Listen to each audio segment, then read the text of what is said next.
Welcome to Perusing's Appraisers on Purpose podcast. Our podcast showcases inspiring appraisers and professionals from the industry who are leaders in their field. How did they get to where they are? What have they learned along the way? What can we learn from them?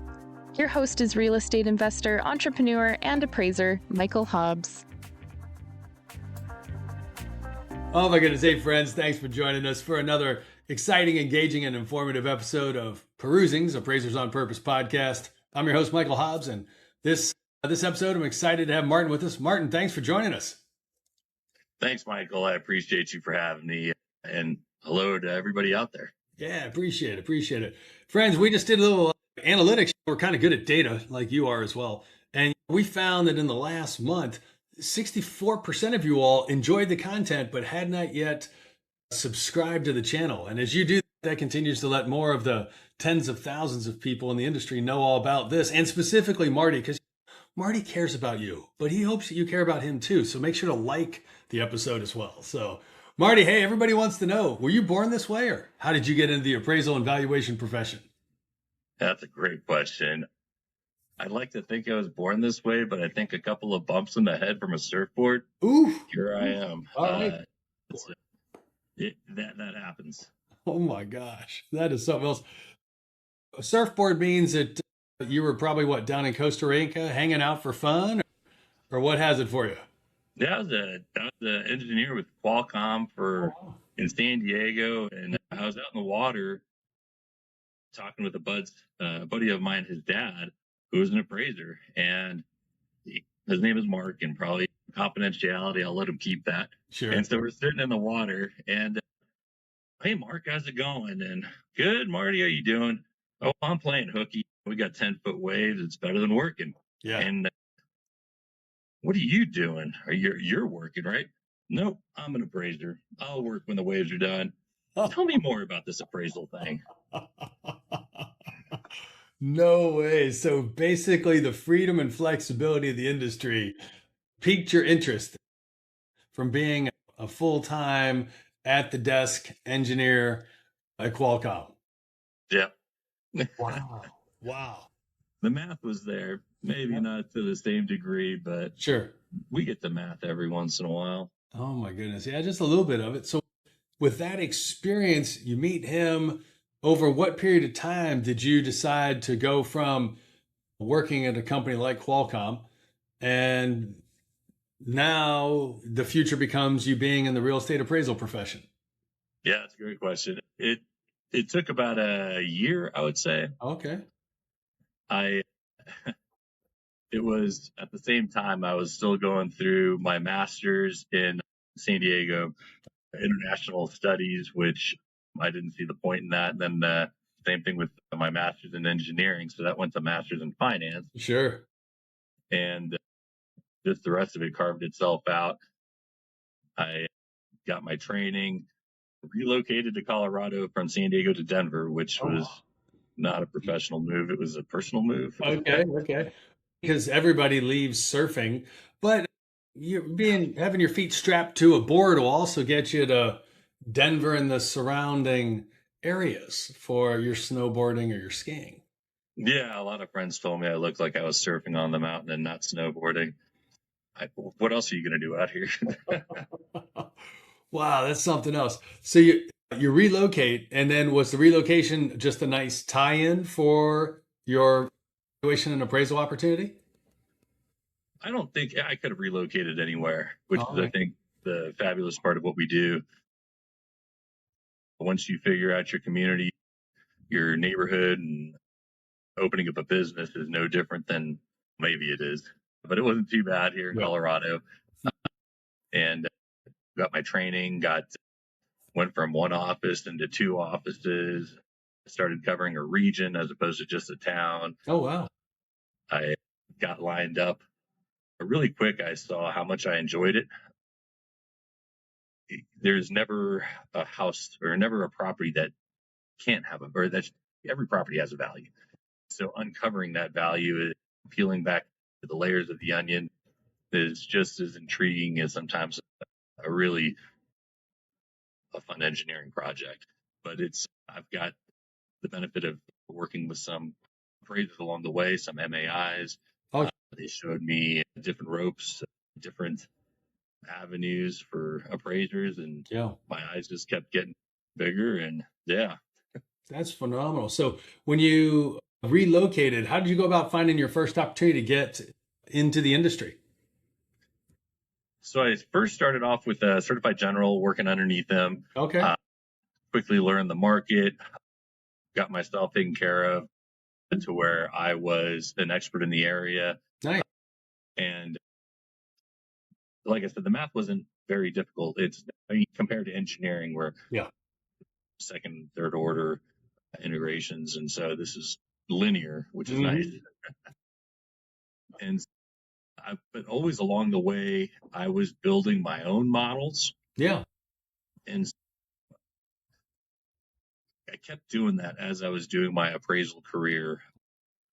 As I was growing my profession, I was growing my knowledge, taking classes, getting my designation.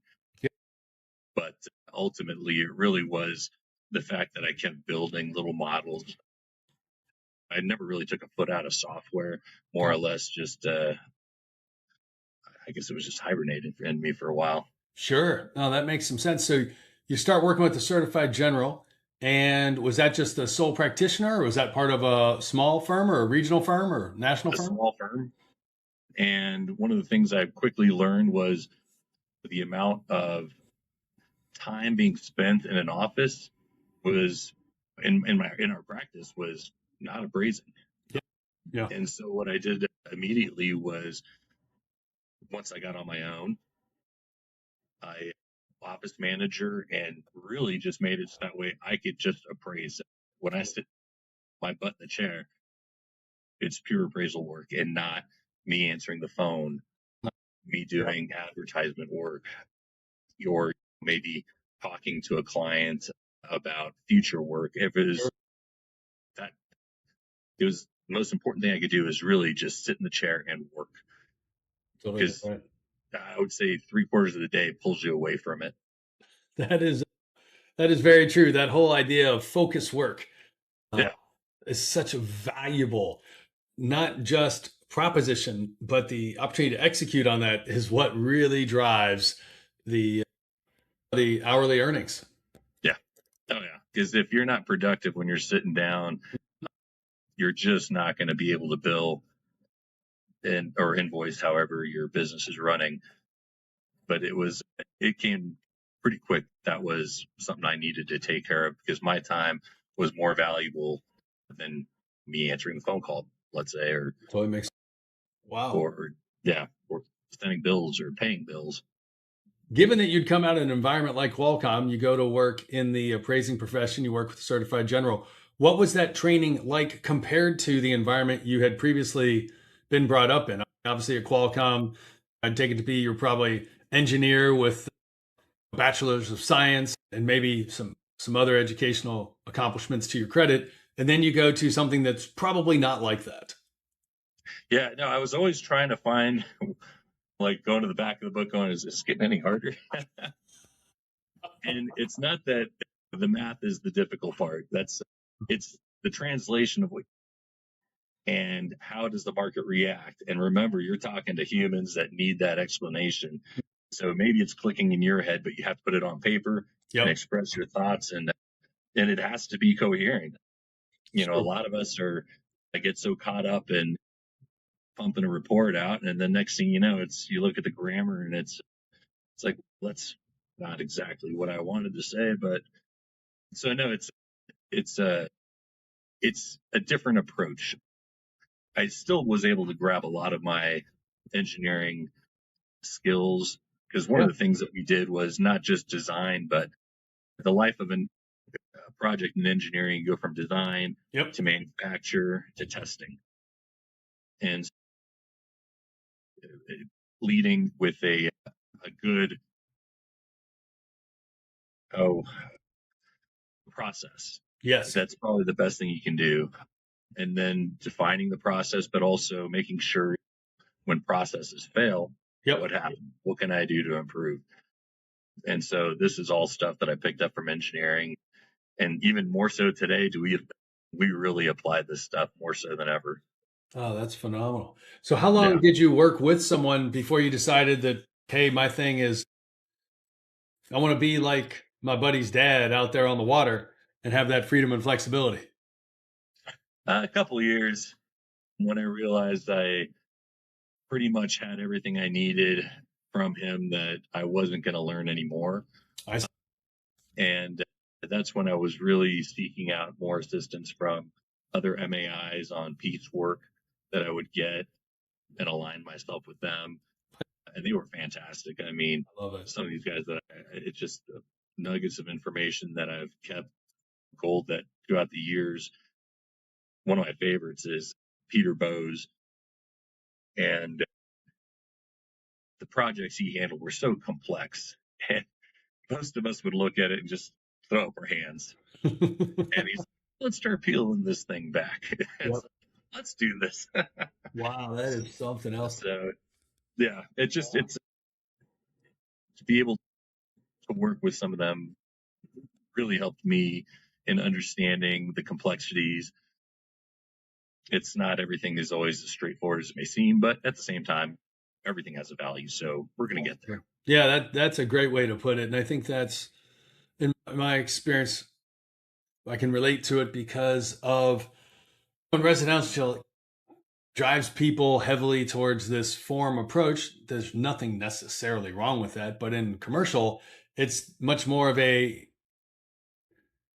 here's a sheet of paper, or here's a notebook. Just go start filling it up. And a bit humorously as I say that, but also very specifically, and that is there's a lot of flexibility to thoughtfully go about something, and there isn't always a one size and one approach fits all. So as you said, look, it's not clear cut. Great. What do you know, and what can you do with what you know? And then what does that open up? And sometimes you got to move towards something, recognizing you just don't know where it's going to go. Yep. And then you reassess when you get there. And you're like, I don't know if I got closer or further away. Or if I just dug a bigger hole. When is the due date? You're like, oh my goodness. Oh, so did you start in commercial appraising and stay in commercial appraising, or how did that go for you? I was in it for 5-6 years. It was interesting. It was great. I think about that time is where I really started, after my time in commercial. I think that's about when I went into working with the AMCs. Okay. My first assignment was underneath Tony Basili. No kidding. Were you working directly for him, or were you a client of his? Working for him. And then after that, got my first chief appraiser assignment. Did that a couple of times and was able to bring in a lot of the Six Sigma process that I did into those assignments. But for the most part, it was just another aspect of appraising, the way I saw that. Even when I was doing commercial, I realized that now I really can look at a property and I can peel it apart. I can tell you this is going to be the method for this type of a structure. This is how I would go about this type of a structure. And at least understanding the different nuances. I never did anything completely unique, or I would say special purpose or special use in that regard. Yep. But again, that would always be, can't count that out just yet. No, not at all. Not at all. So what was it like for you? Not everyone has the same path in and around the appraisal and valuation profession. Clearly yours is different from others. You're doing commercial work, and then some people would say you went over to the dark side. So you left.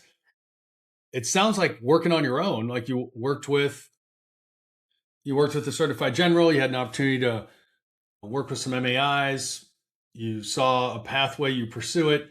And instead of staying on your own or owning your own entity, you left and became an employee, is what I interpreted what you said, but maybe I missed it. No, and like I said, I think you can look at it that way, but I also looked at it in the sense that, like I said in the past, I've always been building models. financial models, spreadsheets for days. And so I took that as an opportunity of moving in a different direction in that regard. Those were more or less the training wheels for what I am today. Was that period of time as a chief appraiser. Sure. And even the commercial appraising, like I said, that probably built the fortitude or the confidence that, yes, I can look at a property and at the very least, I can tell you how to go about it, and I can begin or maybe even deliver the report.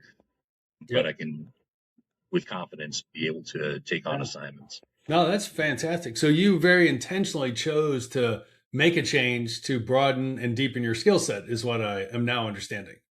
Yeah. Oh, that's phenomenal. And so you get this first opportunity to go work for Tony. And then what kind of role did you step into or hire into? It was a staff appraiser role. He had me do things at a risk analysis. I'd never done one before. Really? Yeah. And a lot of our listeners do not know. I don't want to, just because I may understand it doesn't mean that our listeners necessarily do. What does that mean? From an AMC perspective, where does the risk sit? Where is it a financial risk? Where is it a reputational risk? Where is it a risk that will shut down the business? And from an AMC perspective, risk is all over the place just as much as it is on the appraiser side. Yes. And think of USPAP, but now reverse the way you're looking at it. From an AMC perspective, they have just in communication alone, they have to talk to you in the way that an appraiser can communicate with you and in an unbiased fashion where we're assigning you work. I'm not stringing you along saying, hey, if you take this, I will get you more assignments down the road. Why? That's illegal. So there's a lot of things that go on just on the risk side from an AMC that really, just from a staff perspective, you're really doing a lot of training, and it's getting through to every level, not just the QC, not just communication, but even in the treatment of an appraiser when you misstepped. And so it's like I said, so that actually really helped me out at the time when Tony was handing this over to me. That was quite the assignment. And I, like I said, learned a lot. Yeah, it definitely seems that way. What a phenomenal opportunity. So you come on as a staff appraiser.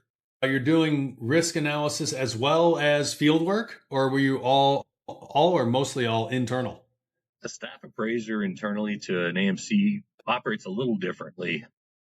You're going to be doing some QC. You're going to do, I don't think I ever came up with a value. Oh, okay. But you use every other aspect of an appraiser. Yeah. Like I said, the risk portion was huge. There's the operation side. There's the client side, which appraisers often, we don't appreciate. The AMC is communicating with that client and explaining why they're a week late or why they can't get that assignment done or we can't find an appraiser in this area. So it's all sorts of, there's a lot of work that goes into an AMC that appraisers, that allows us to functionally work, I guess you could say.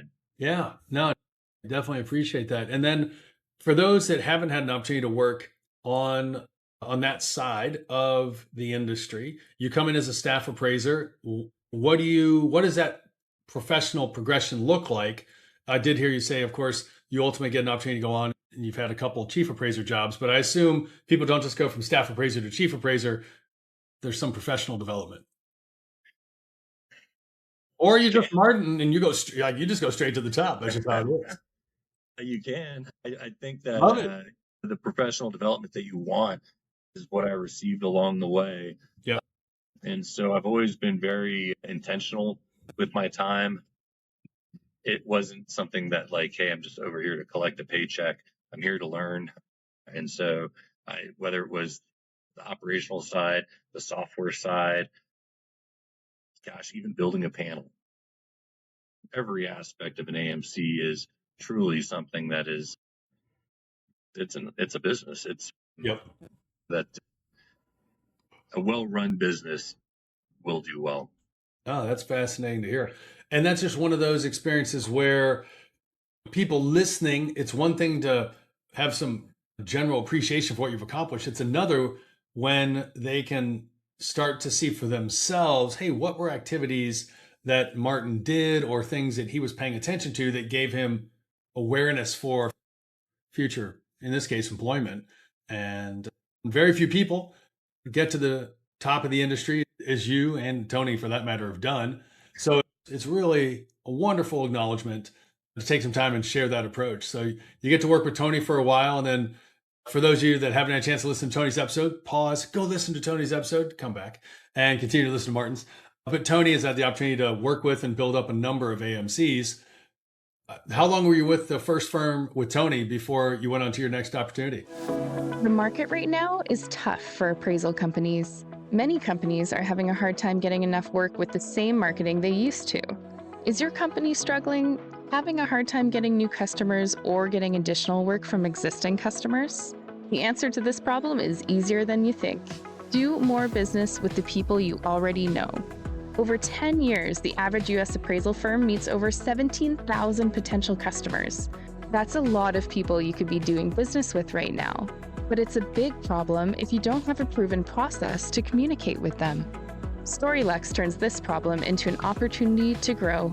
Our advanced AI marketing tool can rebuild your contact lists and harvest long-forgotten communications. Imagine reaching out to everyone you've ever met with just one click. For the cost of 1 or 2 appraisals a month, StoryLux helps you reconnect and market to people who already know you, like you, trust you, and want to do business with you. Act now by contacting StoryLux today to turn your business growth dreams into reality.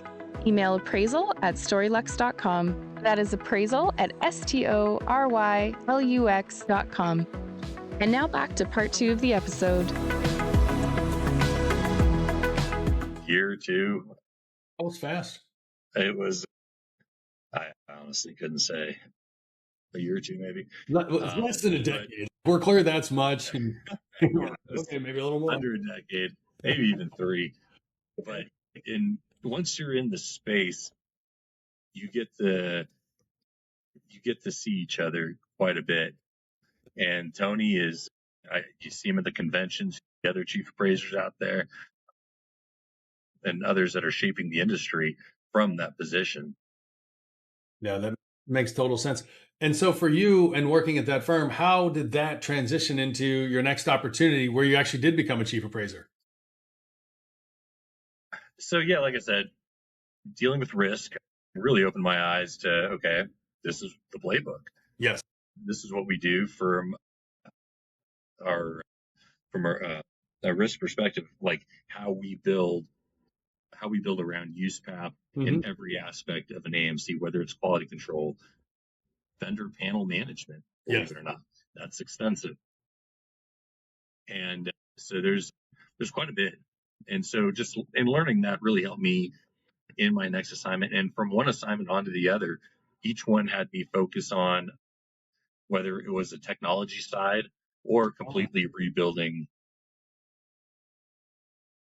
their operations. And so that was, and a lot of it I learned from, I go back from my engineering days, but I was able to pull out a lot from 6. We had to build at Qualcomm. A lot of what we did were military specifications. Okay. So we had to build to mil spec. And if you have too many failures at mil spec, you're back to the drawing board. Absolutely. That's phenomenal. Fully understand and know the Six Sigma process, so from green belt to black belt.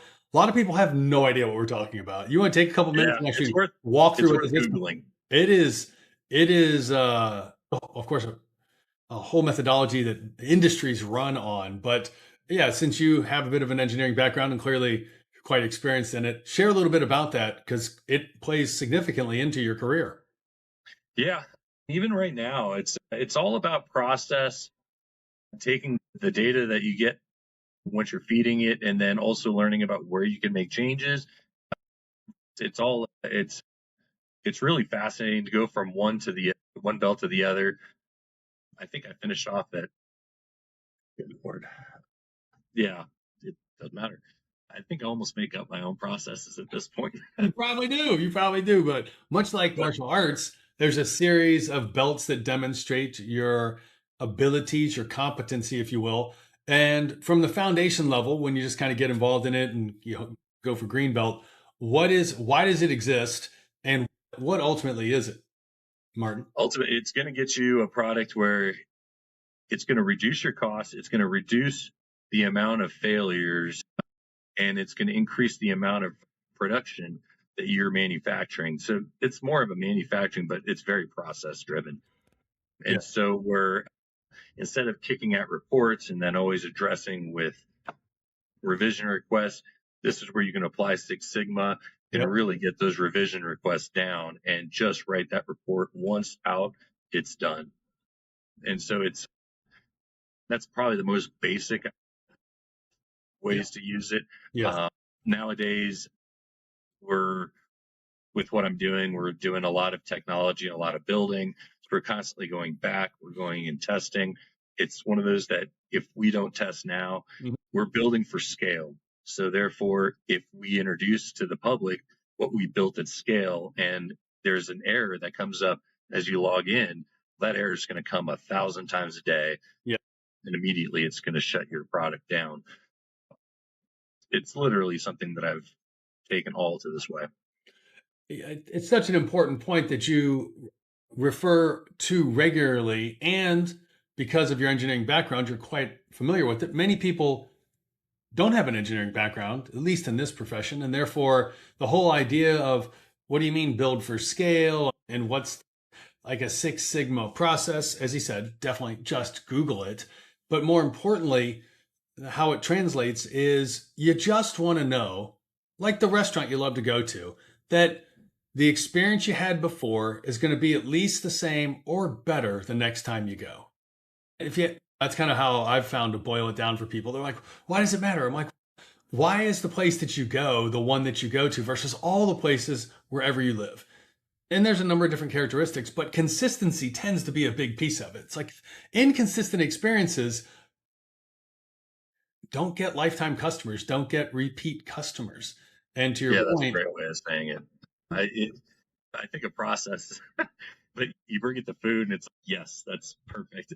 You go to that restaurant for that flavor, whether it's the coffee, the hamburger, the fries. You go to that restaurant to meet that requirement the expectation that you have set because of that. Exactly. And maybe you have an expectation, maybe you don't. That's not the point. It's about what gets delivered sets a bar. And if that meets your expectation or exceeds it, you're like, oh, this is good. And hey, I will continue.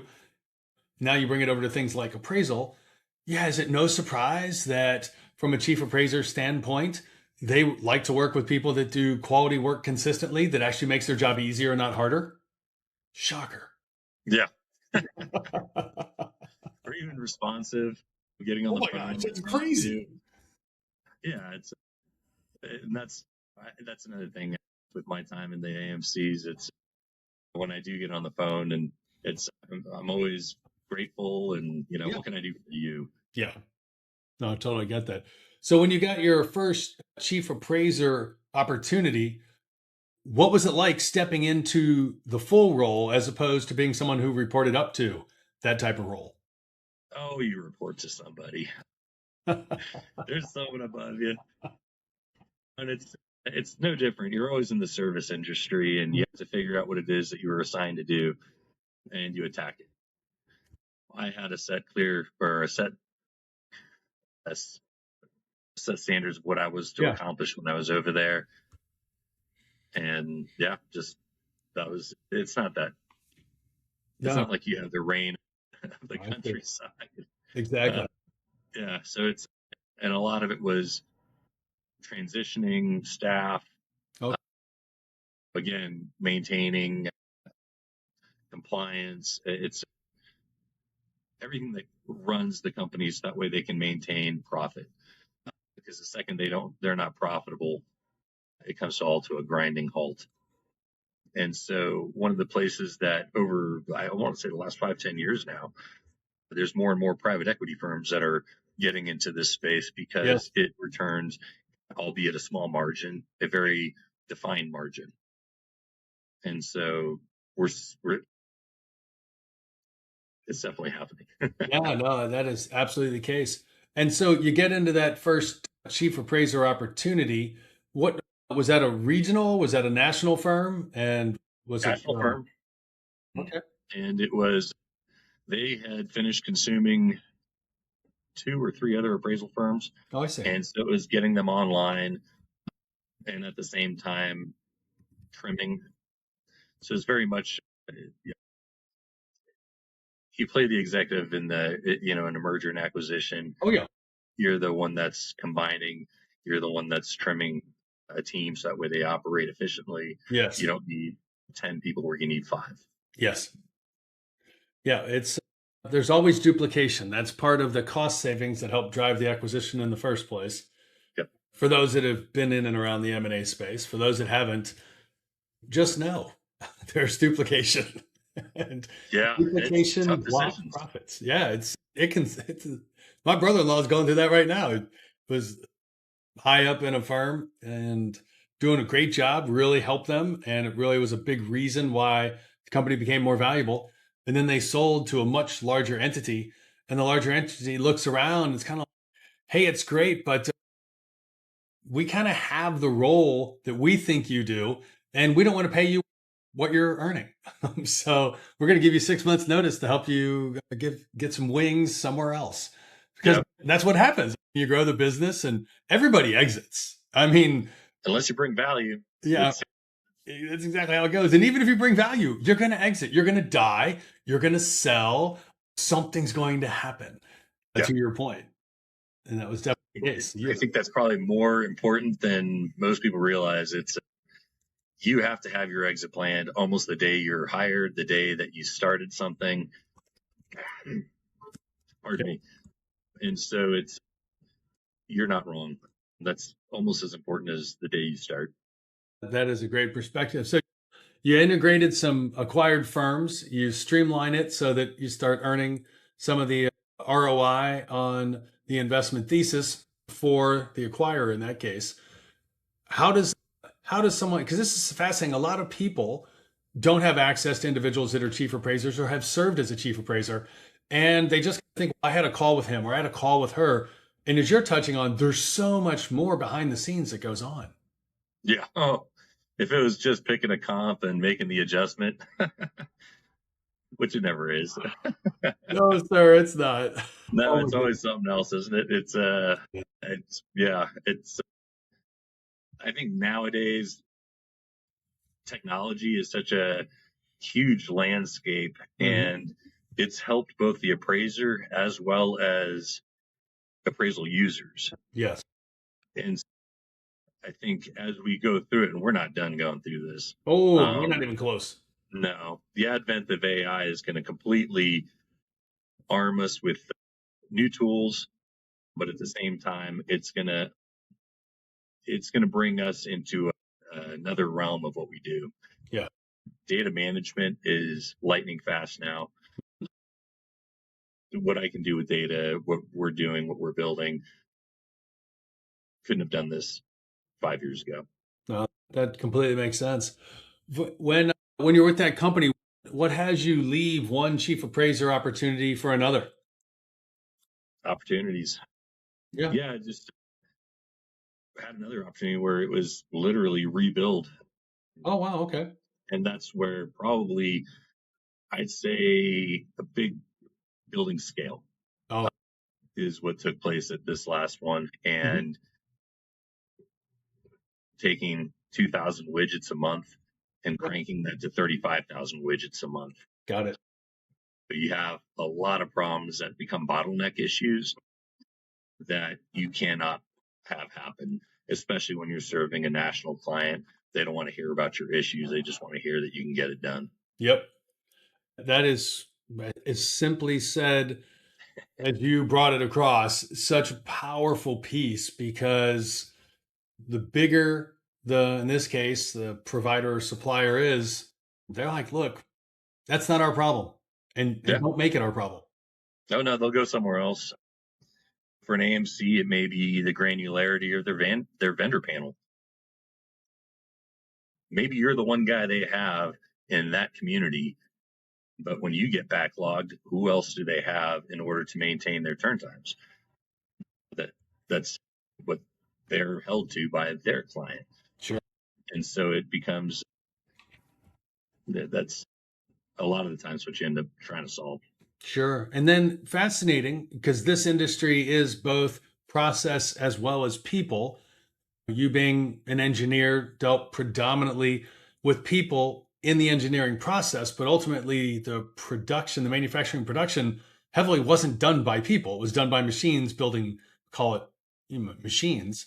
In this case, what did you apply? And then what can many of our peers, the listeners, learn from you building a system that can go from, say, 2,000 widgets or units a month to 35,000? Yeah, I've always called them widgets. I agree. And it's not just solving the problem of capacity. Yeah. Because if you were limitless with money, staff, Yes. time, but you never are, you're crushed with money, time, staff. Yes. And so, or instead of staff, expenses. And you're operating with those pressures to build something lean and at the end of the day, profitable. Yeah. And so throwing money at a problem is never a solution. Throwing people at a problem is a solution. And so you build, at some point you started organically with some kind of a organization or some kind of a structure. And then you recognize whether or not that structure is able to handle capacity. You could test it just in thought, or if you need to, put it against numbers. But at some point, you'll start to see the failure rates and where the bottlenecks are. And that'll oftentimes lead you to it can even service your compliance. Think of a QC team. If you're taking 2,000 widgets to 35,000, they're no longer performing the same quality control, or you're not doing it the same way that you were before. At some point, you're using technology as a lift. Yes. Yep. That is definitely the case. And even if you're using the technology, what was it just all on, in this case, the firm's side of process efficiency, the lean manufacturing methodology, or did you also either share or require that into the marketplace so that you had a downstream impact that improved the upstream return? You'd think, but the client actually, they're working at the same thing from their end. And so you have to meet them from your end. And oftentimes your instruction comes from them, whether it's a format change or a turnaround time change, or even something as now we're looking at it as like it was in the past, but as chaotic as even breaking the appraisal system into an inspection and a report writing. So, it's at some point you had to think of every aspect of what it's going to happen before you put it into play, hoping, beyond crossing your fingers, but that you really touched every aspect so that you don't create or didn't oversee another bottleneck. Yep. And so from that standpoint, from the client down to the firm you're with as a chief real estate appraiser, and then in order to go from 2,000 widgets to 35,000 widgets, most human beings can't deliver that kind of scale. What's that, 17x return when you look at it from that standpoint. So how was it from a process standpoint that you build ability, capacity, but also efficiency and effectiveness? Because that's the challenge. Yeah, and it didn't happen overnight. You don't flip a switch and go from 2 to 35,000 overnight. It allowed for you can go this route two ways: organic, and then you buy your way in. Absolutely.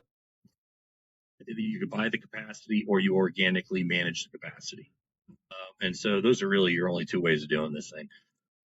Without that, being that we were already in an organic structure, we had the sales were coming in lumps, and so much easier to manage rather than choking down all of a sudden a 33,000 widget increase over the course of 1 month. I've seen professional leaders, they could do this. Yeah, tell me about it. Please tell me about it. That is something else.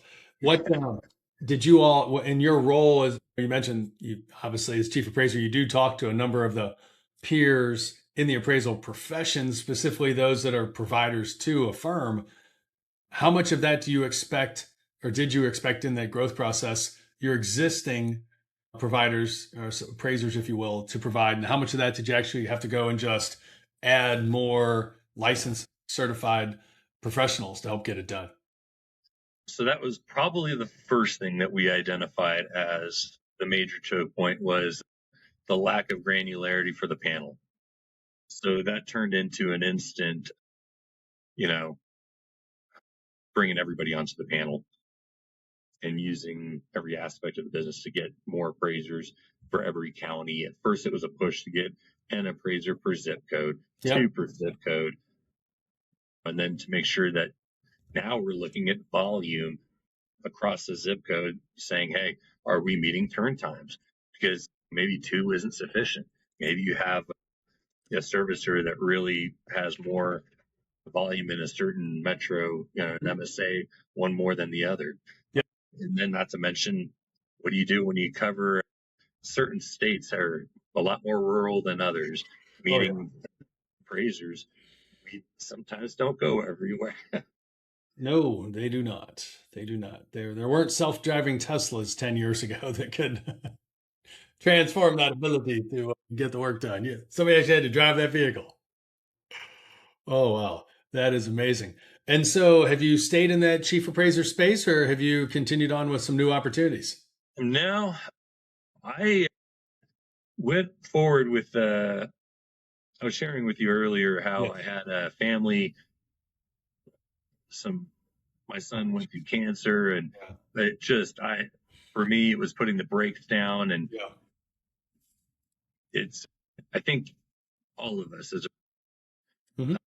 understand that when you have kids and they're running through your office, you're quick Yep. to tell them, like, hey, give me 15 more minutes. And, Gonna be there. I'm almost done. Yeah. Almost done. I'll be there at dinner. No, really, not at 9 o'clock tonight. I'll be there. I'll be there next like 20 minutes. And so I completely flipped the script on that. And Yeah. man, if I didn't do everything for my son, Wonderful. spent more time at the children's hospital than like 3, 4, 5 days a week.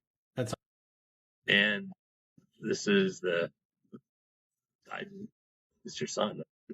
My son, you just love him to pieces. And Yep. to see him hurt and take chemo, and it's just, but he pulled through. He was a stud, and Love that. he's off in school. But that took place, and it really, I would say, it caused me to rethink everything. What was important to me before wasn't important after. Yeah, that's true. That is so true. That is so true. So what are you up to these days? You're a professional at the Children's Hospital? Blowing up balloons. No, yeah, man, I'll tell you, when he rang the bell that his cancer was free, I tried to take the doctor out to dinner and say, hey, take your husband out here. Look, anything I could do, please. Yeah. You gave us, the family, a new lease on life. Yeah. Anything I can do. I brought them cookies, bagels, you name it. And that's their job. They're day in, day out. They were super awesome with that. But no, since then, like I said, it gave me a lot of food for thought. And I wouldn't say that I altered my path entirely, but I did reconsider what it was that I was doing. Yep. An idea that I'd been kicking around for years. Took it, and I met a software developer that over the years, at first I needed someone that was competent, but I'll tell you what, he's become a very good friend of mine, and we probably see each other daily. Wow. And now we're building a platform, an online platform to appeal property taxes. Oh, got it. And Yeah. And so in the past, I know you're savvy on the commercial side, Yeah. especially in Chicago. It's a circus, a three-ring circus that is not replicated anywhere else in this country. No, sir, it's But not. commercial has people servicing that industry. And I've always seen that the only ones in residential that get assistance are if you're sitting on a $2, $3, $5, $10 million home. Yes. The fact is that now that I have the ability with AI, scale, data, I now can crank my algorithm at scale. And with that, I can now help people, even if they're in helping them, I can now show them like, hey, your value of X amount is $75,000 over what it should be. Yes. This is going to save you, whether it's $100, $200 a month, $1,000 a year, whatever. But again, it's bringing confidence into a system that, let's face it, from a homeowner's perspective, this is all just smoke and mirrors. And many of the homeowners don't have recourse. Yeah. If you are smart enough to say, hey, let me get an appraiser, many appraisers will actually tell you that, hey, financially feasible this may not work for you because of my fee. But like I said, now that I can pull the algorithm, I can do this at scale. We're building something that is, I hope, defining. Okay. I've used everything of my engineering background, my valuation background, and it's not like I'm trying to just build a solution, but I'm actually building a platform. Got it. I want other valuation experts to use my platform. Similarly, that you would sign on with a software agency. Here, we're going to provide you all the data, hopefully get you some marketing. Yep. And you're a real estate agent and you do this as a side gig. You're a real estate appraiser and you feel confident in this market. Then you know all the rules operating in there. Then I want you to operate in this market. It's like I said, it's just bringing something out that we haven't had yet. Love that. That is fantastic. Given everything that you've seen and you've heard and you've experienced, Martin, what are you looking forward to over the next 3 to 5 years? Man, I'll tell you what, if it's not a sailboat in the Caribbean, I think I complain about not enough vacation. Got it. But I don't know how to vacation if it's a day that ends in Y. I'm pretty sure I'm appraising. So over the next 3 to 5 years, honestly, I'd like to see the industry continue to grow. I think we've got some great leaders right now. We have pretty much an entirely new panel that's with the appraiser subcommittee and the standards board. So that's exciting. I think we're really getting through some interesting aspects in the valuation industry that will not just further solidify us as we move forward, but bring more meaningful valuations to the users, because that's where you keep our industry safe and long-standing, is making sure that we put out quality products. The users understand, I guess it's not that they understand that we uphold every aspect of value, moral ethics in the numbers that we're reporting. Love that. No, it totally makes sense. And look at any product or service. When the use it provides that fills a need is no longer desired or needed, it goes away. Yeah. And in our case, it could even be the quality of that, of the service that's provided. Absolutely. If it becomes something that's not trusted. And so for the industry to always maintain the utmost trust is very big. And so like I said, in the next 3 to 5 years, with all the changes, I do see positive changes, and that we're moving in a direction that'll really help our industry along. Totally makes sense. Totally makes sense.